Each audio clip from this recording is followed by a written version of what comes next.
Of us too. Currently it's 89 in the city. I was 49. And I said, this couldn't be what maybe it could be. One of the most critical and dangerous predictions Channel 3 Chief Meteorologist Paul Barris ever made wasn't necessarily about the weather, like a tornado or hurricane, but his health. It was more than 20 years ago, and Paul and his wife Sarah were dropping off their oldest daughter at college at UTC. And I had just a little, it wasn't a sharp pain. It was like, I think everybody's had that type of pain in their chest where you maybe pull a muscle, and if you're coughing a lot or whatever, a little pain in my chest. It would go and come throughout the day, not debilitating, but just what Paul describes as annoying at the time. He happened to notice a bottle of aspirin. No big deal, right?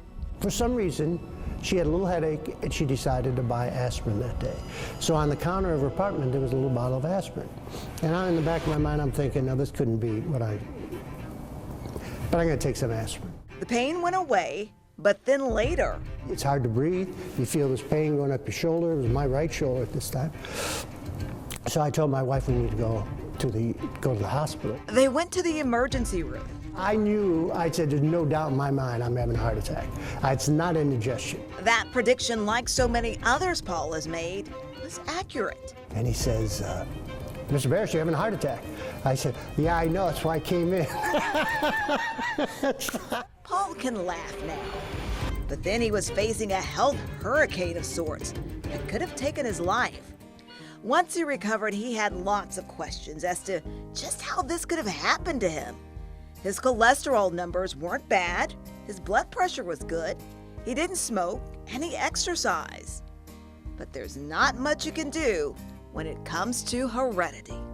Basically a genetic problem that my cholesterol particles are teeny tiny. I have small LDL particles. Which is bad cholesterol. Paul later found out that his maternal grandfather died of a heart attack at the age of 49. He's thankful his outcome was different. Paul says he doesn't dwell on the small things and looks forward to something he enjoys even more than the sunshine and nice Tennessee Valley weather: spending time with his family, especially his grandkids. Rainbow! Rainbow! Well, yes, we have one granddaughter that lives in Chattanooga, and so we have one real close, so we see her all the time. And then we have another one on the other side of the world that lives in Shanghai with my daughter and her husband.